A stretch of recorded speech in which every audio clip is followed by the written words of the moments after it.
Bueno, la charla de hoy va a ser el enfoque del evolucionismo, pero desde un punto de vista estrictamente científico, ¿no es cierto? Y nada que ver con la parte teológica o filosófica del tema. Es decir, me voy a seguir a esto. Y perdón que voy a decir algo en mi favor. Yo he hecho hasta hace un año, durante 44 años hice una especialidad que diríamos que es una de las más científicas que tiene la medicina, que es la hematología, donde hay mucho trabajo de laboratorio y de cosas por el estilo, y he hecho investigación básica también, y he sido miembro del comité científico de la sociedad. Esto para decirle por qué, en base a qué va a hablar, porque yo he escuchado que hay gente que ha hablado sobre evolucionismo, de tipo de cosas, y por ejemplo son historiadores, abogados. Es difícil. Puede ser que esté muy iluminado, como por ejemplo alguien que realmente captó bastante bien las cosas fue el padre Membiel, por ejemplo. Su libro sobre Teilhard de Chardin y la crítica al evolucionismo que tiene es bastante seria. Pero con esto les quiero decir que no voy a hablar puramente y exclusivamente desde el punto de vista científico. ¿Hay acá alguien que haga algo vinculado a la biología, a la paleontología, a la química, alguna de las ciencias de este tipo? No. Entonces, esto va... Los químicos son los que hacen cerveza. Bueno. Pero, no, digo esto porque yo voy a tratar de decir, mire, yo me acuerdo hace cosa de 10 años, yo no sé si usted estaba en La Reja, yo pasé un día hablando de esto. Hace 10, 15 años más o menos, y ahora si tuviera que dar un curso, digamos, para un nivel, supónganse, de profesores de secundario, de universidad, y tendría que dar 5 charlas, porque el conocimiento abarca, el conocimiento cada vez es mayor. ¿No? Vamos a empezar. Supongamos que naufragamos en una isla, ¿no es cierto? Y de repente caemos en la playa, no encontramos nada, y aparecen estas huellas en la arena. Dejo así yo como ustedes quieran. Como usted prefiera, doctor. No, está bien.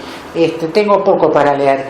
Y lo primero que decimos, cualquiera con sentido común, dijimos que bárbaro, acá debe haber algún hombre, haber algo, porque vemos la huella de un carro, ¿no es cierto? En la arena. Bueno, un evolucionista va a decir no, porque, y yo digo, ¿cómo no? Y no dice no, porque en la isla no hay hombres. ¿Y cómo soy? ¿Por qué no? Porque yo acepto que no hay hombres. Eso es el evolucionismo.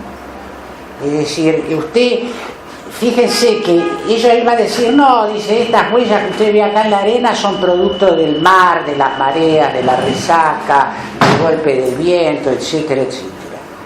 No le digo nada si en vez de esto encontráramos una estructura realmente compleja como puede ser un auto o un avión, y los seres biológicos, vamos a ver nosotros, son muchísimo más complejos que eso. Y entonces él lo que dice, no, mire, esto es producto del azar. Y lo peor que tiene esta gente es que pretende, la que sigue, por favor, decir que esto es una teoría científica.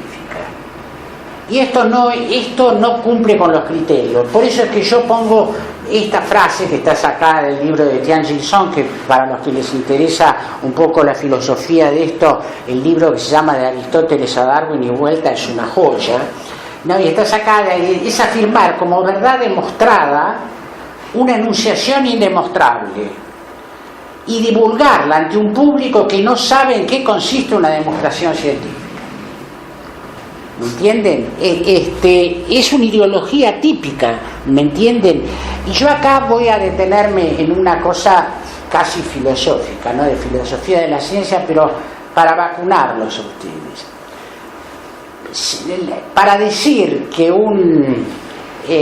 para hacer un trabajo científico y una afirmación científica, tienen que darse 3 condiciones fundamentales. La primera, que sea un hecho observable. No puede ser una conjetura o una interpretación, ¿me entiendes? Tiene que ser un hecho observable. Yo tiro una piedra, se cae, entonces, bueno, observo la piedra que se cae. Miro una célula al microscopio, cómo se divide, es un hecho observable. Primera cosa, nadie, jamás, nadie jamás, en ningún experimento de laboratorio, en ninguna cosa, ha podido observar un fenómeno evolutivo. Ni aún en condiciones experimentales tratando de reproducirlo.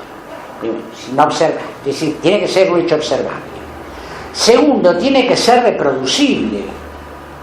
¿Me entiende? Cosa que yo, digamos que todos podemos chequear, etcétera, etcétera. Es decir, y la tercera, tiene que ser pasible de un análisis matemático y expresable sus resultados con criterios matemáticos y estadísticos. Por ejemplo, supóngase, yo quiero saber cuál es la presión normal que existe entre los jóvenes que concurren a la reja, ¿me entiende? Tengo que aplicar un criterio estadístico, ¿no es cierto? Es decir, hago un análisis matemático del tema. El problema es que entonces la evolución nadie la vio. Como nadie la vio, no es reproducible, no hay ningún experimento que permita, y por lo tanto es inanalizable desde el punto de vista matemático. Y entonces ellos dicen que todo, en el fondo se debe al azar. Ya vamos a ver esto. Pero se olvidan de una cosa, que es muy importante. El azar tiene sus leyes.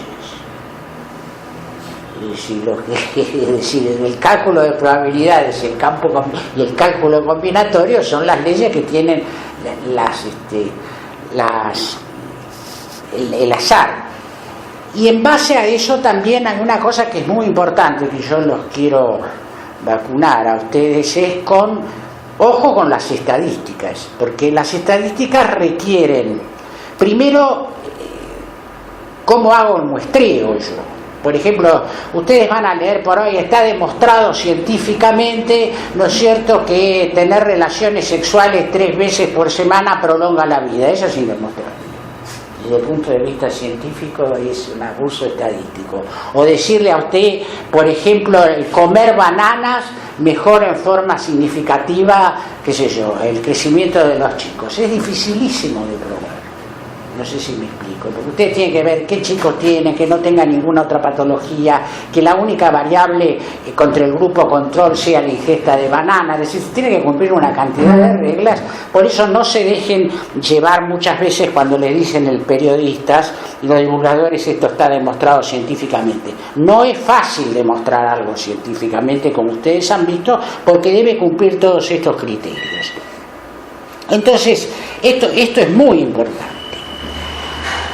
Ahora vamos a entrar directamente para mostrarles a ustedes cómo piensan los evolucionistas, y esta que yo les voy a mostrar ahora fue publicado en la mejor revista de medicina que hay, que es el New England Journal of Medicine, que vendría a ser medio el órgano oficial y de publicación del grupo médico de Harvard, ¿no? Y para los que hacen medicina saben que para nosotros los médicos es la catedral de la medicina. Y está hecho, esto que vamos a ver, está hecho por el Departamento de Genética del principal hospital de la Universidad de Harvard, que es el Massachusetts General. Y este trabajo fue publicado en el año 1982. Y yo siempre lo muestro porque además fue el que despertó mi interés en el análisis científico del fenómeno de evolucionismo, porque van a ver ustedes cómo es la cosa. Diapositiva 3. Muy bien, la cuestión es que yo no leo. Si quieren después les puedo leer las conclusiones, pero es larguísimo esto. Pero la cosa es así, nace un nenito con esto, ¿no es cierto? Con esto que tiene acá el costado. Que como ustedes ven, no está en la línea media, no está al final de la columna. Cuando lo sacaron y lo analizaron, esto no tenía estructura cartilaginosa, no tenía estructura. ¿Podría explicar la imagen? Esta es la cola del nenito. Y el nenito nace con esto acá al costado. Ah, sí, claro. Al costado ahí que cae el coso. Entonces, lo analiza qué sé yo. ¿Qué es lo que sostiene en el análisis? Miren que estoy hablando del Departamento de Genética Médica de la Universidad de Harvard. No estoy hablando de un chanta de acá a la esquina. Y los tipos dicen que si bien que esto en realidad es un resabio de la evolución, que realmente esto pone realmente frente a los ojos, ¿no es cierto?, cómo el hombre ha ido evolucionando. Y entonces ustedes dicen, pero está loco. Sí, seguro que está loco, pero ¿de dónde saca esto?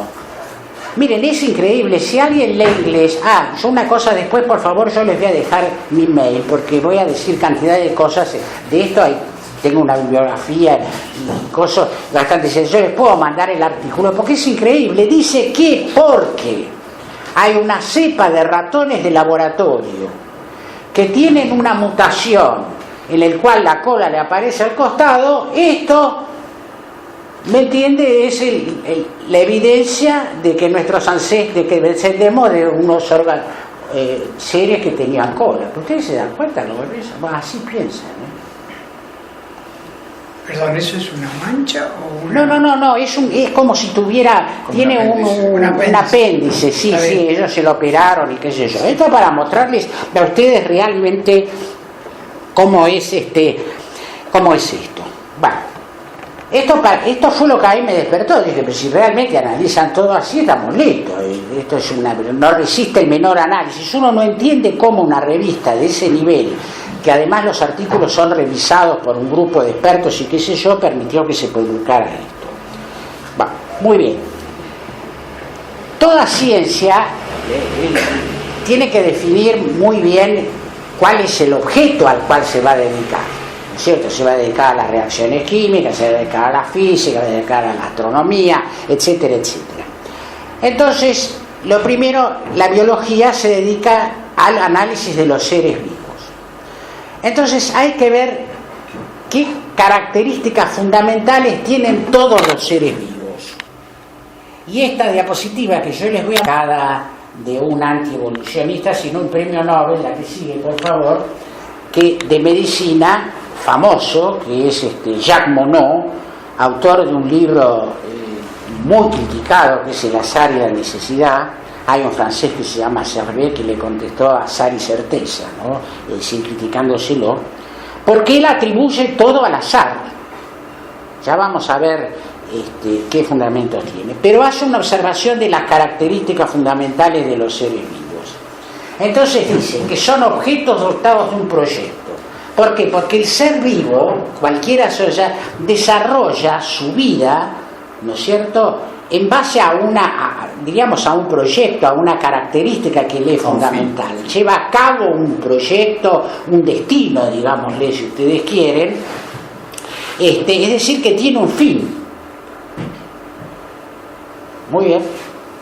El segundo criterio: la estructura de un ser vivo no debe casi nada a la acción de fuerzas exteriores. Es el producto de interacciones generadoras de formas internas que él mismo produce. ¿Me entiende? No es un objeto de afuera que va, agarra un cachito de proteína, de ácido nucleico, lo mezcla y saca la célula. Una vez él mismo. ¿Me entiende? La morfogénesis autónoma. Y esto es lo que es muy importante. Se trata de objetos dotados de la capacidad de reproducir y transmitir sin variaciones la información correspondiente a su propia estructura. Invariancia. Entonces ustedes fíjense que el evolucionismo va a afirmar una teoría, ¿no es cierto?, que dice que mediante cambios graduales y progresivos, ¿me entiende?, van apareciendo las diferentes especies. Pero resulta que en el fondo quiere decir que va a haber seres vivos que tienen variancia, que tienen variación, es decir, contradice una de las cosas fundamentales de los seres vivos, ¿no es cierto?, que es su tendencia a no variar. ¿Me explico? Eso es una cosa muy importante. Ahora, la característica, miren, esto es tan sorprendente, y después vamos a ver otras cosas, ¿no es cierto?, que grandes evolucionistas, como por ejemplo Ayala, Dawkins, el famoso ateo o antiteo, Lewontin, reconocen, cuando uno mira esto, es lo mismo que decíamos de las huellas de la arena, cuando uno ve un ser vivo, el más elemental que a ustedes se les ocurra, ¿me entiende?, esto está diseñado. Esto alguien lo hizo, alguien lo diseñó, alguien lo pensó. Ya vamos a ver la fundamentación. Hasta ellos mismos se dan cuenta que esto es medio insostenible. Ahora, la teoría de la evolución, tal cual, por de pronto hay una cosa que hay que aclarar. Darwin no menciona la palabra evolución. Eso es una creación posterior. Pero los evolucionistas, ¿me entiende?, sostienen, como les decía, que mediante cambios graduales y progresivos, ¿me entiende?, se producen en forma continua. Tiene que ser porque si no, no es evolución. Si se producen saltos o cosas de estilo, vamos a ver, no es evolución. ¿Me entiende? Gradualmente se van produciendo organismos más complejos, más perfeccionados, etcétera, etcétera, en base a variaciones espontáneas que tendrían cada uno de estos organismos, sobre los cuales después actuaría la selección natural. Lo cual es, bueno, ya vamos a ver. Muy bien. Ahora, el problema es, y yo voy a ser muy breve con esto, porque esto que voy a decir ahora nos llevaría, qué sé yo, una charla. No, esta teoría del cambio evolutivo progresivo desde los seres más simples a los más complejos, etcétera, etcétera, la aparición de nuevos órganos, esto está totalmente, contradice totalmente el registro fósil. Todo el registro fósil que se ha encontrado contradice, ¿me entiende?, la evolución de los seres vivos desde organismos unicelulares a estructuras cada vez más complejas en forma intermedia. ¿Me entienden? ¿Por qué? Y esto habría miles de ejemplos, ¿no es cierto? Porque no solo no existe el eslabón perdido entre el mono y el hombre, no existe el eslabón perdido entre el pájaro y entre los reptiles y los pájaros, no existe el eslabón perdido entre una ameba, ¿me entiende?, y un pájaro. No existe absolutamente ningún registro fósil de casos intermedios, de cosas intermedias. El único que fue discutido durante una época bastante es el famoso Archaeopteryx, ¿no es cierto?, que se decía que era el intermedio entre los pájaros y los reptiles. Hoy en día todo el mundo está totalmente de acuerdo con que es un pájaro. No hay cosas intermedias, ¿me entienden? Eso es fundamental. La que sigue, por favor. Esto es muy importante. Esto es 1980, es una revista científica, ¿me entiende? Porque yo, como les digo, todo esto es análisis científico, no hablamos de teología ni de filosofía. Dice, una conferencia histórica en Chicago desafió el dominio a lo largo de 4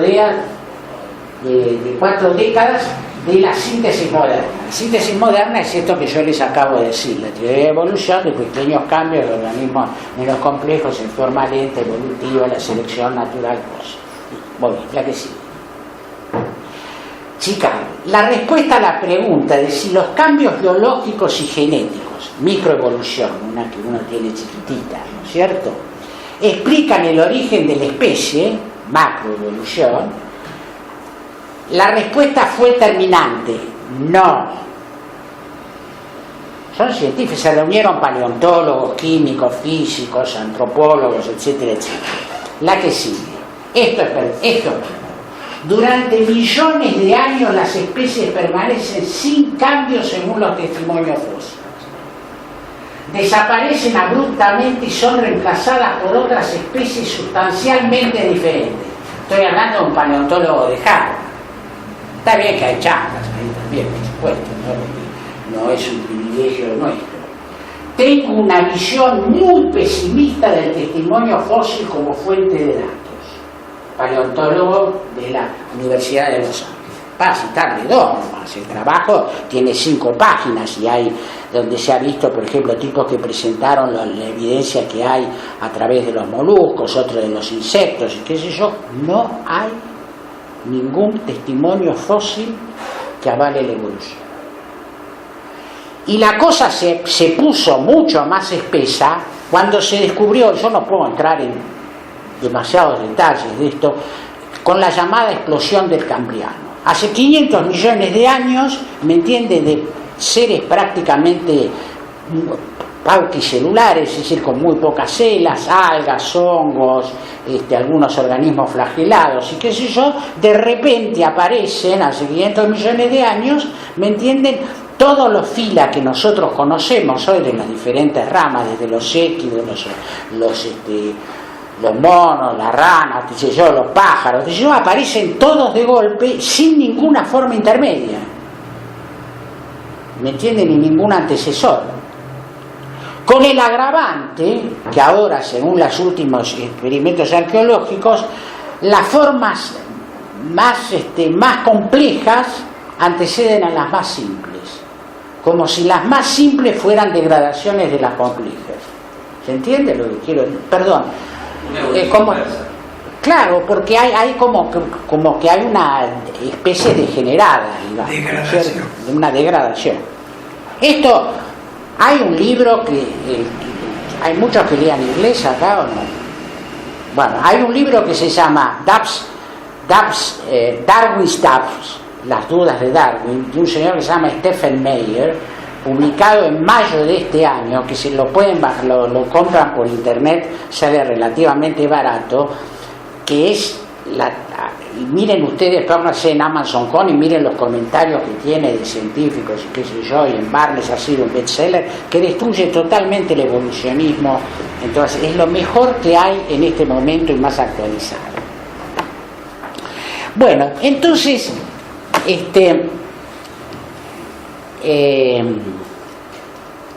vamos, bueno. Este señor, ¿alguien lo conoce? Entonces, sí, pero no me acuerdo el nombre. Sí, es increíble para que ustedes vean las falacias en que está el mundo moderno. Darwin no aportó nada desde el punto de vista científico, nada. Agarró esta teoría, interpretó los hechos mal, muchos hechos no los observó, etcétera, etcétera.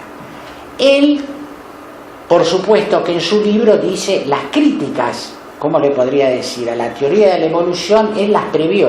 Él dijo, si no hay un registro fósil que avale todo esto, mi teoría está lista. Es decir, él se dio cuenta. Inclusive vamos a ver, cuando veamos estructuras complejas, que él también se dio cuenta que había cosas que era absolutamente imposible explicar. Pero todo el mundo lo conoce. Este fue un verdadero científico, pero tuvo el problema serio de que era sacerdote. Este es el creador de las leyes de la genética, trabajando, ¿no es cierto?, en un jardín de un monasterio. Por eso que uno realmente, a mí hay momentos que me dan ganas de ni hablar cuando alguien dice la contradicción que hay entre la fe y la ciencia, y que la fe contradice la ciencia, al contrario. Eso decía, es muy buena una frase de Pasteur, uno de los más grandes científicos que ha dado la humanidad, me entiende que era un profundo creyente. Él decía, con la ciencia que tengo la fe de un campesino. Bretón, si tuviera más ciencia, tendría la fe de una campesina. Porque ustedes, las mujeres, yo creo que tienen mucha más fe que nosotros. Bueno, nadie lo conoce. Es el creador de las leyes de la genética. ¿Me entiende? Años más tarde, mucho, porque el trabajo traspasó, miren, se explicó en base a qué venía la genética. Y la genética viene fundamentalmente a través, ustedes saben, de los cromosomos, ¿no es cierto? Que son esos bastoncitos, que son acúmulos de esto que sigue, que son los ácidos nucleicos, ¿no es cierto? Que son el ADN y el ácido ribonucleico. Ahí está contenida toda la información necesaria de determinadas células para la fabricación de todas sus proteínas y de sus funciones. Esto es un código. Ya vamos a ver que esto tiene su importancia cuando entremos tal vez en el tema más profundo y más difícil de la charla de hoy, si es que llegamos, que es el origen de la información, porque esto contiene una información.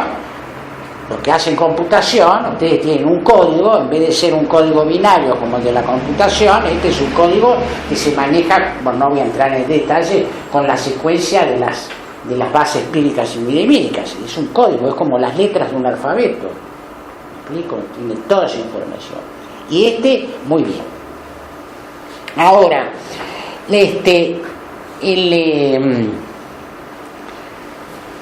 ustedes, yo lo que les quiero decir es una cosa.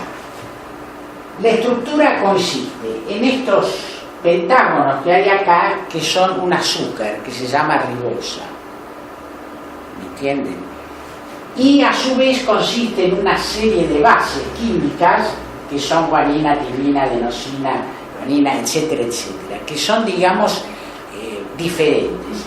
Y esto que forma, como ustedes ven, la unión de un azúcar con una base más un átomo de fósforo con todos estos ladrillitos, son los llamados monómeros.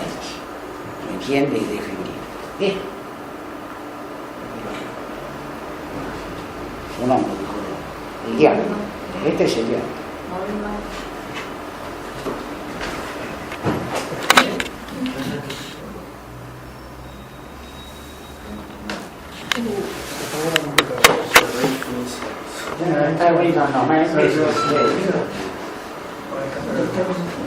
Bueno, ya vamos a ver, graben esto. Ahora la cosa, esto es lo primero que es importante decirles a ustedes. Si yo mezclo, tiene fósforo, tiene las bases Z, guanina, timina, tirosina, qué sé yo, y tiene azúcar ribosa. Si yo agarro un tubo de ensayo y mezclo las tres cosas, no se unen. Es decir, yo puedo someterlas a calor, a rayos X, a ondas electromagnéticas, no tienen una tendencia espontánea a unirse. O sea que la configuración estable... Espere, después para llevar... Sígame un minutito. Muy bien. Ahí está codificada la síntesis de las proteínas. Las proteínas son, en vez de estas bases o qué sé yo, tienen unas sustancias que se llaman aminoácidos, de los cuales hay 21 aminoácidos, ¿no es cierto? Esos 21 aminoácidos se unen como si fuera una ristra de chorizos, ¿me entiende? Que como si se unen uno atrás del otro. Y esto es otra vez lo mismo. Yo pongo 21 aminoácidos en un tubo de ensayo, le pongo todas las condiciones físico-químicas que ustedes quieren, modifico el pH, la presión osmótica, el soluble, etcétera, etcétera, y los aminoácidos no tienden a unirse espontáneamente. Pero además, entonces, esto es muy importante. ¿Por qué? Porque una cosa que en general nadie habla cuando habla de la aparición de la vida y todo este tipo de cosas, si ustedes no se unen espontáneamente, porque si yo pongo, por ejemplo, bicarbonato de sodio y ácido clorhídrico en un vaso, reaccionan espontáneamente, ¿no es cierto? Tengo cloruro de sodio por el otro, anhídrido carbónico, etcétera, etcétera. Esto no se produce la interacción química. Entonces, esto tiene que ser el producto de una síntesis, ¿no es cierto? Si es el producto de una síntesis, ¿no es cierto?, la formación de un compuesto, eso requiere trabajo, es un trabajo, ¿no es cierto?, los que saben algo de físico-química. Entonces, si hay trabajo, necesito energía. ¿Me entiende? Muy bien. Y acá viene un tema que es para agarrarse, ¿no?, que en general nadie lo mencione, que es muy importante. ¿De dónde proviene la energía? ¿Ustedes saben de dónde proviene la energía? ¿De alguna gente? No. ¿Y quién es? No, pero nosotros, actualmente, toda la energía que consume nuestro organismo tiene la misma fuente. ¿De dónde proviene? Del sol. Pero nosotros no la podemos captar. ¿Me entiende? No es una cosa que ustedes ponen, yo pongo los integrantes de los ácidos nucleicos, la proteína, los pongo a tomar sol en la playa de Guanabara y me aparecen las proteínas. No. ¿Me entienden? Es decir, las células de las plantas son las que tienen el sistema que les permite captar la energía solar, sin el cual es imposible sintetizar, sin la cual es imposible la vida. Por eso que alguien dijo que todos somos ¿no es cierto?, parásitos de las plantas. Porque para los que saben química, las uniones de alta energía que se dan entre los átomos de carbono, ¿me entienden?, las producen las plantas, nosotros no las podemos producir. El organismo humano no puede producir esas uniones, no, sí, lo que pasa es que metaboliza el glucógeno, metaboliza el azúcar que ingiere. O sea, lo que usted dice es que nosotros trabajamos con un producto ya semi-terminado. Claro, No podemos fabricar. claro, sí, es una nafta con bastante purificada. Entonces, ustedes no se imaginan la complejidad que tiene el sistema para captar la energía solar, porque implica la presencia de un pigmento que sea sensible, ¿no es cierto?, a la longitud de onda, a determinada longitud de onda de la luz solar. Primero. Segundo, tiene que tener, ¿me entiende?, una vez que, porque ¿qué es lo que hace? Tiene una sustancia que es capaz, sus electrones periféricos, de cargarse de energía mediante la luz del sol, y después la tiene que almacenar. Para los que saben algo de biología, son las famosas moléculas del adenosín trifosfato y del adenosín difosfato, que son como las pilas donde se guarda la energía esa. Muy bien, pero ahora sigue la cosa. Cuando las proteínas, y esto es una cosa que es extremadamente importante, las proteínas son la unión de esas 21 aminoácidos. Ustedes piensen que es exactamente lo mismo que el alfabeto nuestro, y que ustedes con ese alfabeto, para que funcione la proteína, es lo mismo que con las letras, tiene que construir una secuencia determinada de las letras para producir una frase que tenga sentido. Con las proteínas pasa lo mismo. Cada proteína es como si fuera un párrafo de 550 caracteres específico, que transmite un mensaje y un texto específico. ¿Me entienden? Si la insulina, por ejemplo, que es la que hace que baje el azúcar, yo le cambio alguna de las secuencias de aminoácidos, las cambio, ¿me entiende?, como si le cambiara las letras, ¿me entiende?, la insulina no funciona. Es de una altísima especificidad. Es como un número de teléfono de un celular, más 54 11 500. Yo me quiero comunicar con usted para que lo saque de casualidad, pero imagínese que es un número que tiene 12 caracteres, pero las proteínas tienen 500, 400, hasta 1000 aminoácidos. Mejor que el azar no meta la cola ahí porque se pudre todo. Bueno, vamos a ver. No sé si me siguen porque los veo con cara consternada. ¿Logran seguir esto? Porque realmente yo reconozco que viernes a la noche ponerse a pensar es difícil, pero no hay otra manera de mostrar las cosas que hacerlo pensar, ¿me entiende?, etcétera. Entonces, y además acá se plantea otra cosa. Aparte de la energía, se necesita un agente específico que tienda a unir esas cosas en manera específica. Esos son proteínas. Y entonces acá es lo famoso, ¿qué fue primero, el huevo o la gallina? Porque si no, no hay síntesis, no hay producción de los elementos fundamentales de la célula.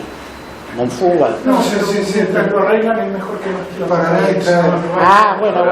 bueno, es una lástima porque realmente a mí se me hace, no por mí, yo no los necesito de machete por esta charla.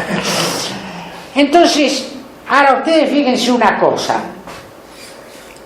Por supuesto que Darwin y los evolucionistas muti sobre el origen de la vida, porque yo les quiero decir, la célula más elemental que se conoce, que se ha registrado, está constituida. Ustedes lo primero que tienen que pensar, que tiene una membrana que la separa del medio ambiente, que ni quieran pensar lo que es la membrana, porque la membrana es una capa de proteínas y de grasas con agujeritos que permiten el paso de determinadas sustancias y de otras no, es como un filtro, realmente muy bien. Y aparte de eso tiene proteínas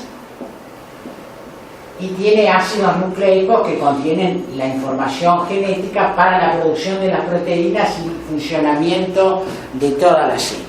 A su vez, como vimos, tienen un sistema de fotosíntesis que le permite, ¿me entiende? Las células de las plantas, que les permite incorporar energía, aparte del sol. Ahora, la más elemental de todas tiene proteínas 252. Proteínas diferentes. Pero no hay otro marcador que se Sí, El rojo creo que no. bueno, estamos todos fenómenos. ¿Qué dijo doctor? Diablo, ustedes acá tienen que venir. Hay uno rojo, el rojo. Ah, bueno, sí, yo lo sé. No, che. No sé. No, de verdad. Ah, ¿cómo? Está todo feo. Menos mal que no es la primera que doy, si no, sería un desastre. Bueno, tiene 252 proteínas, ¿no es cierto? Que además, inclusive le digo a usted, es imposible abarcarlo todo, pero no se crean que basta con la ristra de chorizo, porque la ristra de chorizo tiene que darse vuelta, formarse como un globito en lugares específicos, tener una estructura tridimensional que a su vez también es específica, ¿me entiende? Es realmente increíble. Tiene 252 la más elemental. Y de esos ladrillos, de esas moléculas de ADN que regulan tienen toda la información, digamos, tienen todo el software, digamos, para que trabaje la célula, ¿me entiende? Tiene 500 moléculas de ácido desoxirribonucleico. Muy bien. Acá viene lo del azar.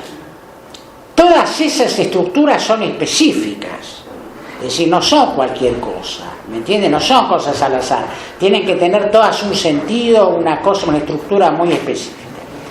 La posibilidad, y al que quiera le mando, si quiere, yo no tengo ningún problema, le voy a anotar ya mi mail, le voy a mandar detallado el análisis matemático de lo que les voy a decir ahora. Mi mail es hjbolo@gmail.com. Para mí sería una gran satisfacción que me llenaran de mail pidiéndome más información. Si ustedes tienen en cuenta, claro, esto es todas las variables que ustedes quieren, la edad del universo, la velocidad de interacción de los elementos químicos, totalmente saturado el medio, lo que se llama la sopa biológica de aminoácidos, ribosa, guanina, todos los elementos que constituyen la célula. La posibilidad de que por azar aparezca una célula con todo lo que esto significa, con toda la estructura, es más o menos la misma de que aparezca al azar un drummer. ¿Me entiende? Bueno, ¿sabe lo que es un drummer? No. Esos aparatijos. Sí. Yo leí una vez en un libro sobre la evolución que para el ojo, solamente para formar un ojo se necesitaría, la comparación era un Boeing 747 desparramado, tiene un viento y lo arma. Darwin decía, cuando pienso en el ojo tiemblo. Sí. Es imposible. Sí. Bueno, pero no tuvo mucho ojo. Para esto, la posibilidad de que se produzca por azar, y por eso yo le decía, el azar tiene sus leyes, es de 1 por 10 a la 40.000. Por ejemplo, a ver, padre, un buen sistema de penitencia para alguno de los que usted tiene acá que no haya atendido bien a la clase. Usted después toma un examen a ver si atendieron. El que no apruebe el examen le hace escribir ese número. ¿Ustedes saben lo que es escribir un número con 40.000 ceros?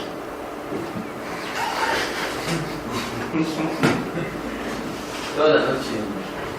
Ustedes fíjense, hubo un simposio dirigido por un premio Nobel de Medicina que se llama Peter Midward sobre el aspecto matemático de la teoría de la revolución. Cuando terminaron le dijo, miren muchachos, piensen en otra cosa porque esto no cierra. ¿Por qué? Porque desde el punto de vista estadístico, un fenómeno cuya posibilidad sea menor, digamos, de 1 por 10 a la 50, esto ya se considera hipótesis cero. Es decir, quiere decir que no, mire, ni hable, esto es una locura lo que usted piensa, esto es totalmente impensable. Imagínense, 1 a la 40.000, 10 a la 40.000. Un milagro. ¿Se entendió esto? Sí. ¿Usted entendió algo? Ya, bueno, después el padre le va a decir, yo tengo que escribir todo. Después del padre nos Bueno, explica. acá está lo que es la síntesis de una proteína. Es increíble porque el ácido desoxirribonucleico tiene una cosa que se llama splicing, se parte en pequeños, en los ladrillitos esos, porque no todos van a participar. Lo transcribe al ácido desoxirribonucleico, elimina lo que sobra, lo pasa a uno de transporte dentro de la célula, el transporte dentro de la célula se lo pasa al mensajero, el mensajero recorre la célula juntando los aminoácidos necesarios para la síntesis. Métanlo en el YouTube, hoy en día, metan en el YouTube síntesis de proteínas, porque hay unos videos espectaculares. Hay unos videitos de Harvard que hicieron. Sí, y ustedes van a ver, es de una complejidad infinita. Yo me dicen, pero ¿y esto? ¿Cómo alguien puede pensar que esto sea producto, pueda ser producto del azar? Pues esa es la primera célula. Ahora, imagínense ustedes un organismo, por ejemplo, un pajarito, que tiene plumas, que tiene alas, que tiene huesos que le son particulares, tiene un sistema circulatorio que le es propio, una manera de respirar que le es propia, etcétera, etcétera, que todo esto es inconcebible. Con el agravante, la que sigue.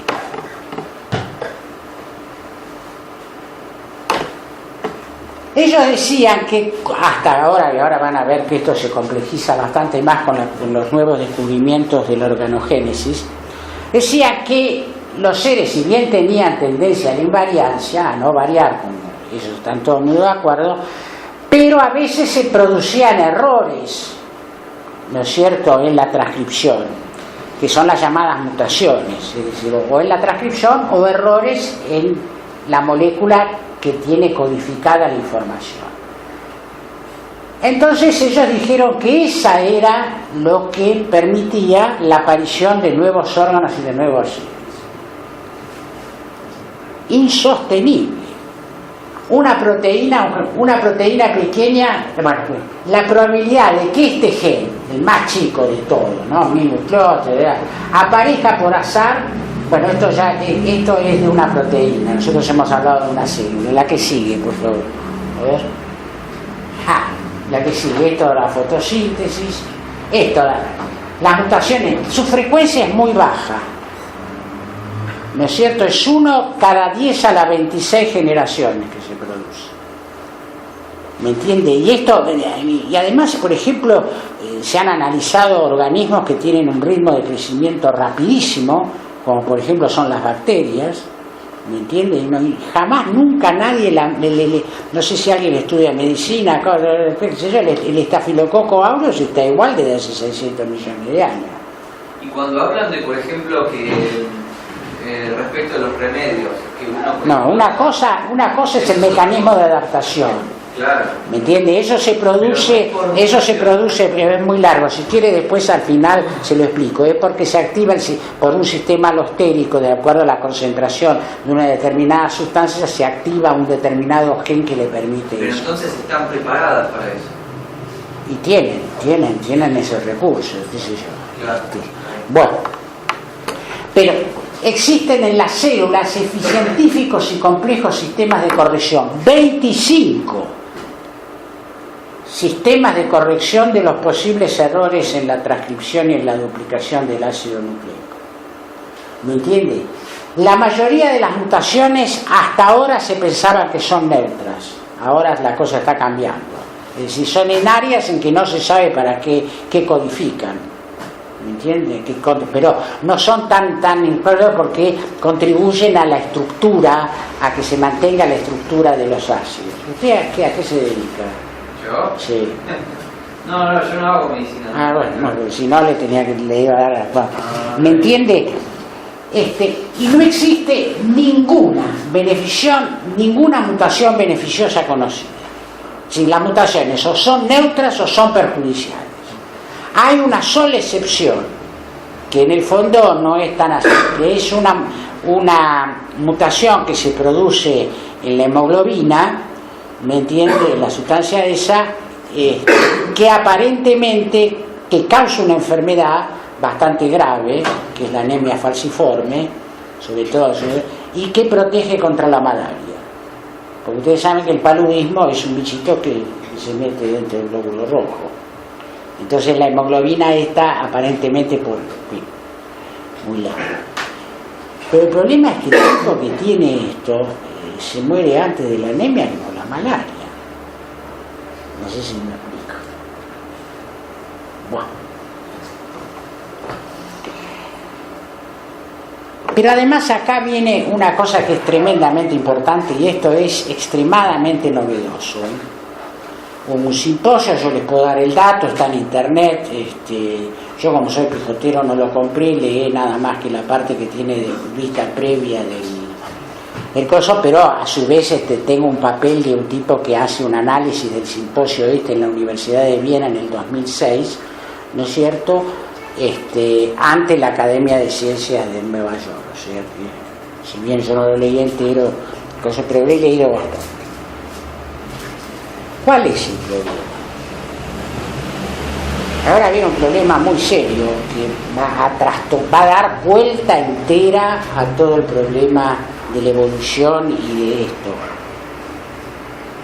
Piensen ustedes lo siguiente: cada uno de nosotros somos el producto, ¿no es cierto?, de 23 cromosomas de papá, que vinieron con el espermatozoide, 23 cromosomas de mamá, que vinieron con el óvulo fecundado.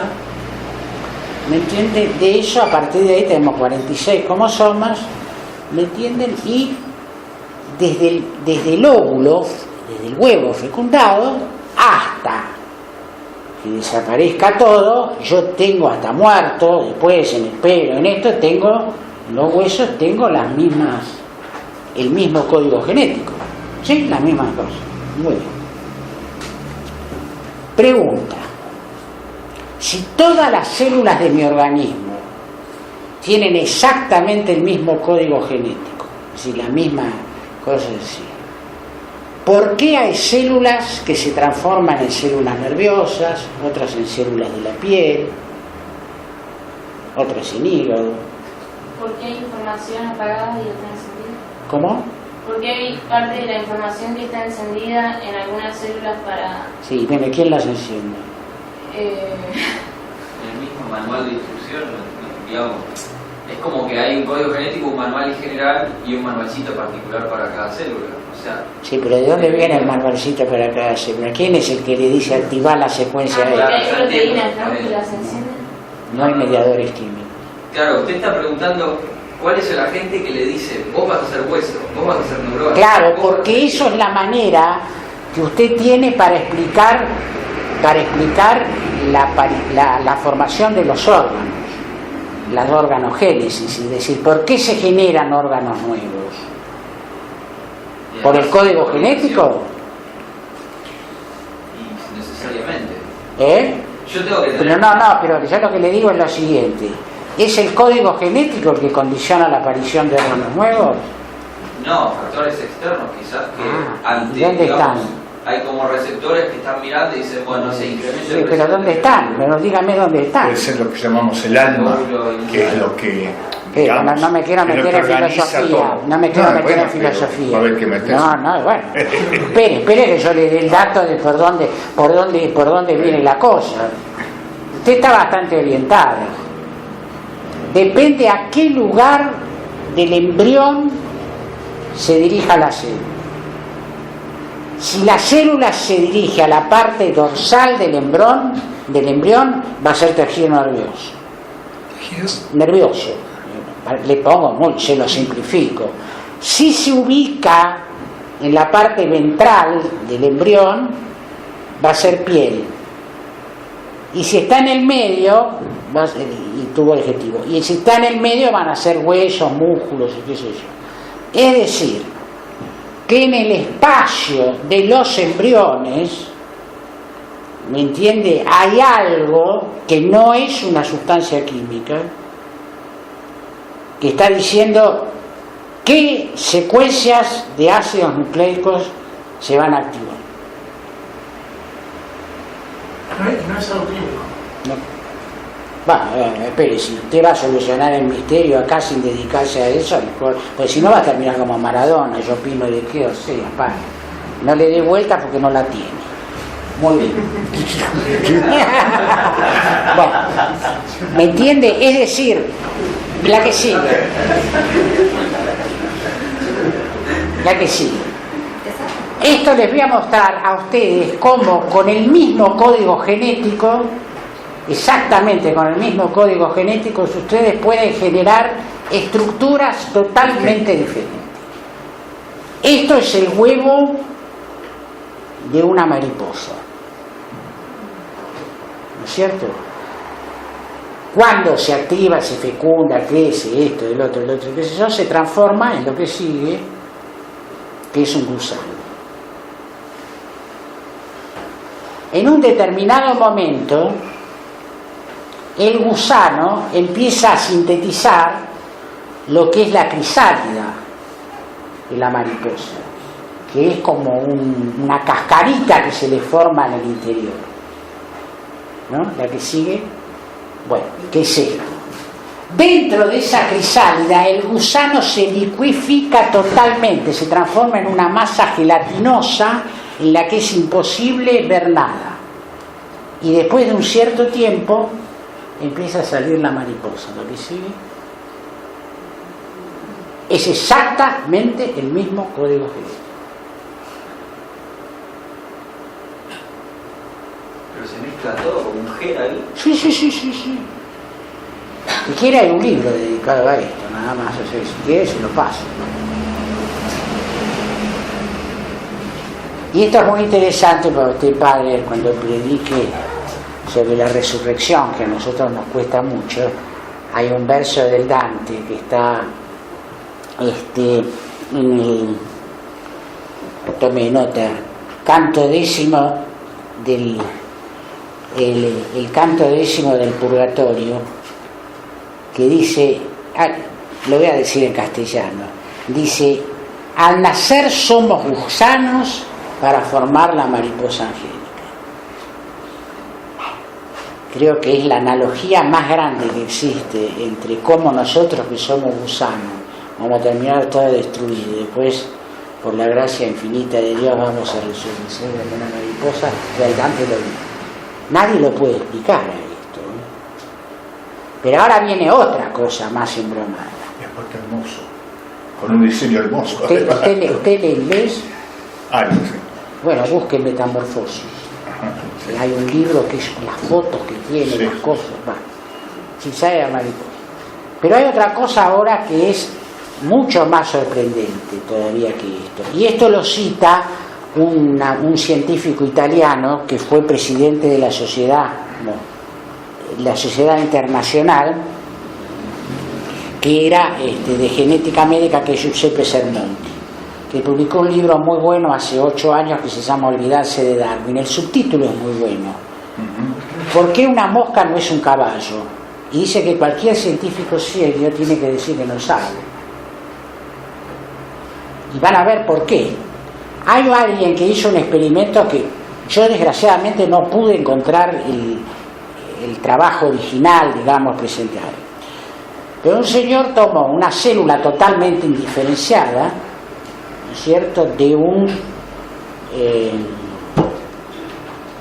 topo, ese ratón ciego que anda abajo de la tierra, qué sé yo. La sacó totalmente indiferenciada y la puso en un embrión de mosca en el lugar donde se desarrolla el ojo de la mosca. Y con el material genético del topo, la mosca hizo un ojo como el de ella, todo facetado.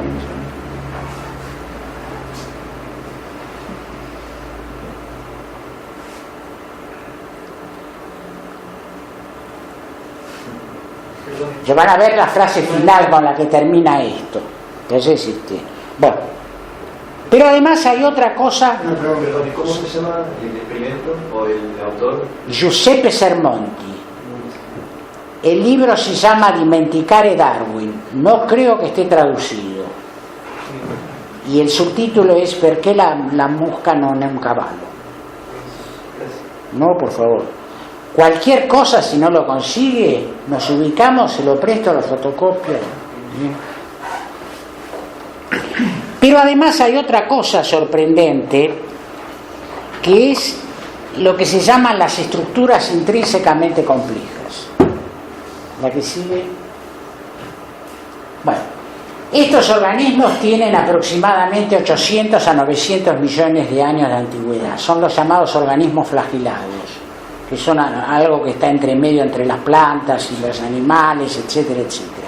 Y tienen la característica de tener esto que se llama un flagelo, igual que el espermatozoide.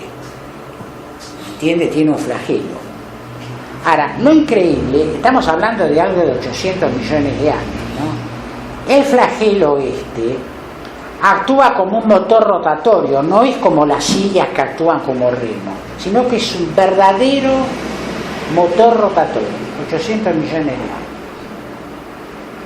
Significa la función integrada de 69 proteínas de alta especificidad diferentes. La que sigue, miren lo que es: flagelo del anillo, esto es el rotor, etc. Y en base a la modificación de las cargas químicas de las proteínas, acá abajo se entra a dar vuelta para un lado. Y lo peor es que puede invertir. Hasta han filmado, miren, es increíble, porque han filmado, ¿me entiende?, el sistema transportador de las sustancias necesarias para construir el flagelo. Y tiene moléculas que llevan los nutrientes para hacer esto, y a su vez los desechos que se producen en la síntesis bajan por el otro lado del flagelo con otras proteínas encargadas de eliminar el desecho, que actúa como un motor rotatorio. Ahora, fíjense ustedes, cuando uno habla de la mutación a la selección natural, supongamos que, bueno, es imposible, pero supongamos que por una mutación aparece en una célula el motor el rotador, la parte de acá abajo del rotador. ¿Y para qué le sirve a la célula? Si no está incorporada al flagelo, si no tiene esto, entonces, ¿qué va a hacer la selección natural? Nada, ¿me entiende? Al contrario, le elimina. ¿Me entiende? Porque es más o menos lo mismo que usted, ¿me entiende?, al carrito, al changuito que va a hacer las compras, ¿me entiende?, le pone un motor. Porque un motor que es nada más que, digamos, el cilindro, que no le sirve de nada, no tiene que tirar.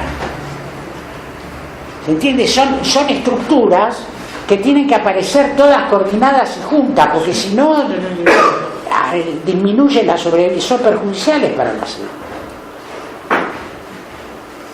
Bueno, y voy a ser muy breve con lo que sigue, yo creo que llegamos a tiempo. Los quiero vacunar un poco sobre una de las cosas, bueno, sobre esto también, el que quiera bibliografía y demás, porque yo estoy haciendo un resumen, es la versión UPA de todo esto. Bueno, que son los famosos antecesores del hombre, el oso perdido. Esto es una cosa que supera todo lo que uno puede imaginar, porque desde ya no existe,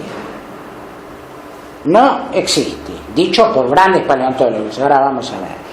Pero lo increíble es que para tratar de encontrar este eslabón perdido, etcétera, etcétera, entre el hombre y los monos y qué sé yo, se ha recurrido a fraudes increíbles.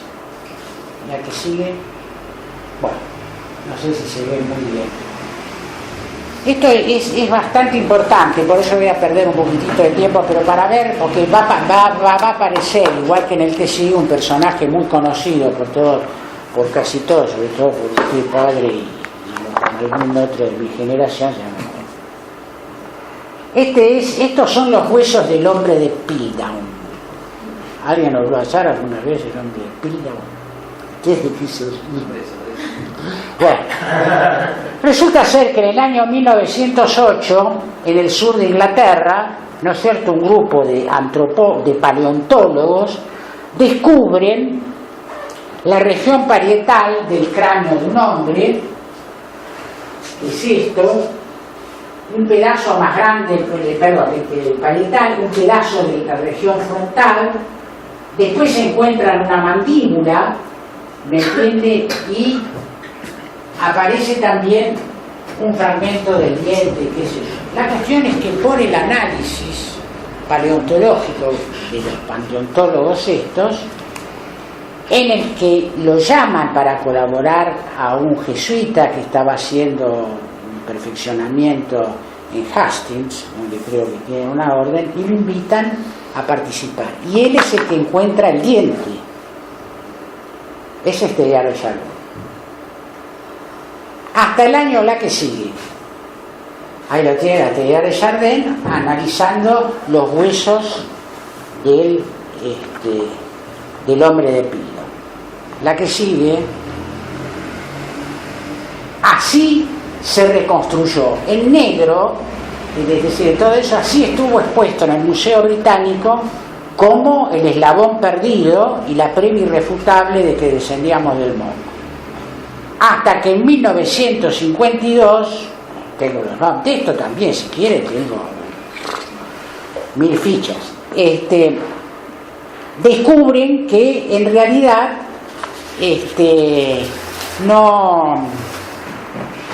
no era así, que esto era un fraude total. Los huesos del cráneo pertenecían a un hombre contemporáneo. La mandíbula de un mono grande, moderno.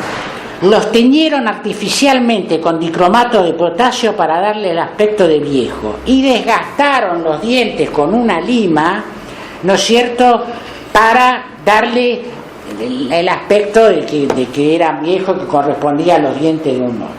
Teilhard de Chardin. Muy bien. Estas piezas habían sido datadas como muy antiguos, se remontaban hasta la cosa del estilo, porque lo habían encontrado cerca de fósiles de animales prehistóricos. Pero resulta que ellos los habían traído, los dientes habían traído dientes de un elefante primitivo que provenía de un yacimiento de Túnez. Es decir, los tipos armaron el fraude perfecto. ¿Me entiendes? Pusieron estos mismos huesos, ¿me entiendes?, con los huesos de animales realmente prehistóricos, armaron una farsa total. Hasta 1952, chequenlo, hay bibliografía hasta decir basta.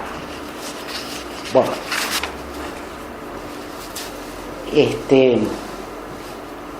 la que sigue. A ver, espere. Pero vamos a ir más. Bueno, acá están todos los que ustedes quieren, no quiero entrar en muchos detalles, Australopithecus, todo esto, óseos que bautiza con el nombre de Sicanthropus, todo esto más. Después todo se demuestra que son monos.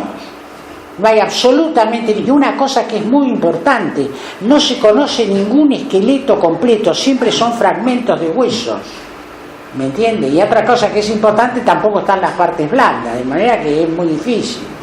¿Me entiende? Por ejemplo, describieron los fósiles de un pescado, el celanto, que vivió hace 400 millones de años, que le dijeron que tenía un pulmón adaptado para respirar aire, entonces que era el intermediario entre el pez y los anfibios, todo el sistema acá. La cuestión es que en el año 1958-60 pescaron un celanto, y no tiene nada que ver, es un pescado, es un pez. Y encontraron además ahora unos cuantos más, es decir, otra cosa importante, no hay partes blandas, ¿no? Dibuja, ¿me entiende? Lo mismo ha pasado con los pájaros, etcétera, etcétera. Bueno, pues yo quiero llegar a porque soy malo. ¿A qué sigue? Ramapithecus se lo considera un homínido de 14 millones de años, miembro del árbol de la familia. En 1962 se llega a la conclusión que sería el antecesor del orangután. Es increíble, pero es así, ¿eh? Después las farsas que hay ahora yo les cuento, por ejemplo, sobre el hombre de Neandertal, ¿no es cierto? ese sería el antecesor del orangután. Ahí, en ese caso, es una cierta mutación dentro del orangután, a eso se están refiriendo, porque tampoco es... Claro, sí, por supuesto, sí. Es como que usted podría llegar a dar origen a un chino, que eso no puede ser.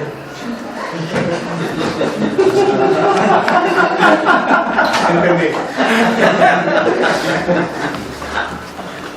Bueno. No, pero por ejemplo el hombre de Neandertal. Bueno, esto es reciente, esto es noticia del 20 de febrero del 2005. Bueno, descubierto por un profesor famoso de la Universidad de Frankfurt, si quiere después le doy toda la bibliografía, que había datado al hombre de Neandertal hace 36.000 años, tenía el esqueleto, qué sé yo, en un cráneo que encontrado en las cercanías de Hamburgo. Tiene 7.500 años. Descubrió todo fraude. ¿Me entiende? Publicó un descubrimiento sensacional, dice, una llamada mujer de Bischofsheim. Sostuvo en base a los huesos encontrados que tenía una antigüedad de 21.000 años. En realidad vivió 1.300 años antes de Cristo. Y la peor de todas, ¿me entiende? Otros huesos pertenecientes a un hombre, también de 26.000 años, y en realidad el hombre había muerto en el 1750 de nuestra era. En cana, porque además inclusive falsificaba estas cosas y las vendía, y se ganó cada cráneo presunto de Neandertal, lo vendían $70.000. No, muchachos, no. La ciencia es la ciencia, pero la que sigue. Bueno, este a mí me gusta porque acá vuelve a aparecer el personaje siniestro, que es Teilhard de Chardin. ¿Me entiende? Bueno, yo se los voy a resumir. Hacen una excavación en una cueva, encuentran huesos muy del tipo del mono y huesos de hombre, arman un esqueleto, sacan, mandan las noticias a todos lados. Este lomo pequinés aún hoy es citado como realmente el testimonio más confiable del eslabón perdido. ¿Quién estaba? Teilhard de Chardin, entre otros. Nunca sacaron fotos. Los dibujos que mandaron para justificar esto y qué sé yo, y moldes de yesos, no coinciden con las descripciones originales. Dicen que mandaron los huesos para ser analizados durante la Segunda Guerra Mundial. Y ahí se dividen las opiniones. Que el barco lo hundieron en el Pacífico por la guerra naval, y otros que llegado al puerto de California, una cosa así, lo vieron tipos que entendían y dijeron, mirá, che, guardalo, porque esto es cualquier cosa. La cuestión es que se ha vuelto al lugar este y se han hecho nuevas exploraciones. ¿Y qué se encontró? Se encontraron huesos perfectamente de hombres y huesos de monos, ¿me entienden?, que tenían la característica de tener como un hachazo en el occipital. ¿Ustedes se acuerdan, ustedes que son tan jóvenes como yo, se acuerdan de una película Mondokane? Sí. Bueno, ¿se acuerdan que los chinos metían el mono vivo en una cosa así, le partían el cerebro y se comían el cerebro? Era una joda, fue un banquete de los chinos, ¿me entiendes? Se morfaban los monos, dejaban los huesos a los monos, pues se murieron ellos, están los huesos juntos. Aparte, si son contemporáneos, el hombre y el mono medio... Sí, bueno, pero mire, la datación sería para dar una clase entera sobre el problema de la datación de los fósiles, porque inclusive para datar las épocas geológicas es un batifondo que usted ni se puede enterar, porque una capa que está a 2.000 metros en Inglaterra corresponde a una antigüedad, la que está en China corresponde a otro, por los movimientos tectónicos de la Tierra, es un batifondo. Además se pelean entre ellos de a gusto. Bueno, entonces, bueno, a mí me gustó. Hay otra cosa que yo digo increíble, ¿no? Ustedes vieron que después han aparecido, además hacen dibujos y cuentan historias y cuentan los picapiedras, cómo vivía, me entiende, que era malo con la chica, la tiraba de los pelos, le pegaba con un mazazo, era una bestia insufrible, me entiende, un tipo absolutamente primitivo. No existe el hombre primitivo. Y yo ahora se los voy a demostrar. Les voy a demostrar porque les voy a mostrar el único testimonio real, confiable, reproducible, analizable que tenemos del hombre prehistórico. Usted lo sabe. La pintura de la cueva. Las pinturas, sí, sí. ¿La que sigue? Sí. ¿A ustedes les parece que una bestia puede hacer esto? Aparte, ha captado el espíritu del animal, está captado. Ya les muestro uno. Pero métanle al Google, porque el Google hoy en día desarma en 2 minutos de todo. Fíjense lo que significa esto, la belleza, el color, la forma. Ese es el único testimonio que tenemos real del hombre prehistórico. ¿Usted se imagina que el señor que pintó esto, salvo que fuera un sadomasoquista, le va a tirar de los pelos, todo eso, pero con una masa, ¿no? Ahora, yo siempre pregunto cómo en el fondo nosotros, no sé, ustedes lo conocen, sí, a Clive Staples Lewis, el autor de Crónicas de Narnia, así que eso, él decía que si nosotros estuviéramos frente a los primeros hombres, nos pondríamos de rodillas. Hay una involución. Claro, estábamos más cerca de Dios. Sí, sí. Acerca del principio. ¿Me entiende? En cambio ahora fíjense qué lejos estamos, la que sigue. Esta es una pintura abstracta moderna que se vendió en 7 millones de dólares. ¿Por qué se ríe, querida? Hicieron pintar un burro, las colas. No, ahora, espere, la que sigue. La que sigue, esto lo pintó un elefante. Sí, sí, sí. Esto lo pintó un elefante. ¿Y cuánto se habrán vendido este? Bueno, y yo con esto creo que está bien, padre, ¿no? Ahora viene la frase final, que es la conclusión de todo esto. Aunque a mí me interesa. Y algo mejor que esto. Y ahora la conclusión. Lo que sigue. La experiencia más hermosa que tenemos a nuestro alcance es el misterio. Es la emoción fundamental que está en la cuna del verdadero arte y de la verdadera ciencia. El que no lo conozca y no pueda ya asombrarse ni maravillarse, estará como muerto y tiene los ojos nublados. Al ver esto.